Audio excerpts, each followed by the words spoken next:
Hi, my name is Amy O'Donnell. Welcome to my sewing room. Today we're going to talk about a binding technique that simulates a flange. It is a really easy way to finish up your quilt and do all the binding application by machine, which is awesome. Me personally, I seriously dislike hand sewing of any kind, and so I love this technique. And once I learn about it, it's really pretty much what I use all the time. I learned about this technique at a quilt show years ago, and I bought this tool called the Shortcut Binding Tool. And it has the lines on it that you need, to make this happen. But I paid like 20 bucks for the tool, and honestly, ladies, we do not need this tool. You can bind your quilt without it. So let's go ahead and get started. Today I'm going to work on a quilt called my Beach Bracelets quilt.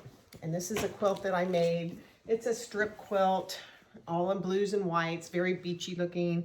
And I found this awesome backing for the back of it. But anyway, it's all quilted and ready to be bound. So you might want to say, and those of you who are experienced at this, you might say, well, I don't need anybody to help me figure out how many strips to cut, but I'm going to review that really quickly just for everybody so we know.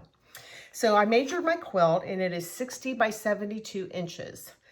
And so what I do is I measure how many inches that is completely around. So that would be 60 times 2 plus 72 times 2. And that comes up to 264 inches that I need to cover with binding going around the quilt.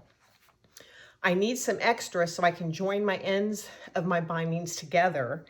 And so I calculated, I took 264 divided by 40, and that comes out to 6.6 strips of fabric, assuming 40 inches of usable fabric per strip. And so I'm going to round that up to 7 strips is what I need in order to create enough binding for this quilt. But let's first talk about what the flange binding looks like. And some might say, well, this really isn't a true flange. It's just a 2-part binding that looks like a flange.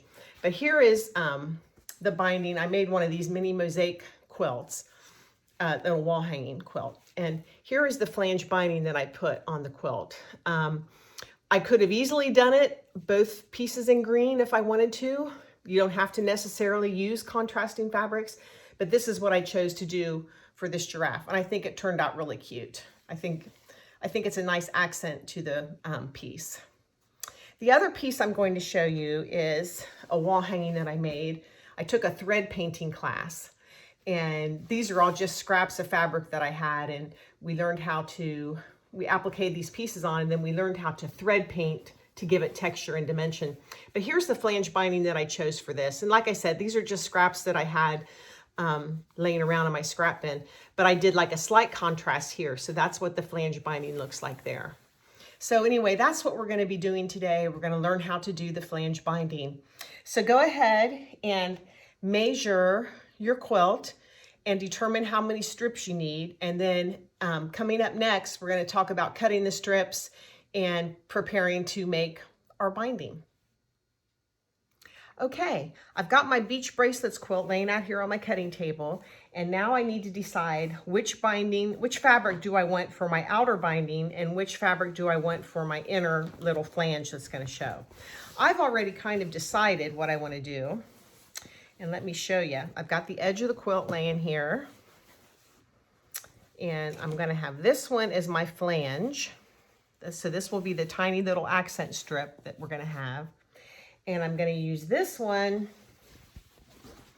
for my large part of my binding going around the quilt. So there's not a lot of contrast there. I didn't want to use white on my flange because I wanted it to be something that would show for the purposes of this video. So we're going to go with these two. And I think you'll see that the contrast will be greater once we start cutting the strips and getting them pieced together. Now it's time to start cutting our binding strips. And since this darker blue fabric is going to be my outer binding, we need to cut strips of fabric. And for the outer binding strips, they need to each be 1 3/8 inches wide. I know that this seems counterintuitive because this is the piece that's going to show the most, and we're making it the smaller of the 2 strips. But bear with me and we'll get through this. So 1 3/8 is what I need to cut these. So I've got my ruler here, and I need to cut 7 strips that are 1 3/8 inches wide. So here's my first one.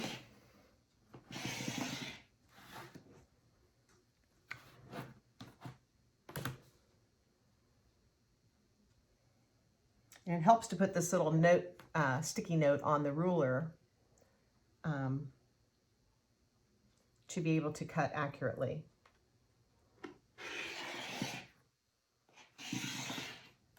So I'm going to go ahead and cut the rest of my pieces, and when we come back, we'll cut the piece for the actual flange. Okay, now it's time to cut the strips that are going to be used on our flange or the accent piece. So this is the little skinny piece of fabric that's going to be the accent around the outer part of your quilt.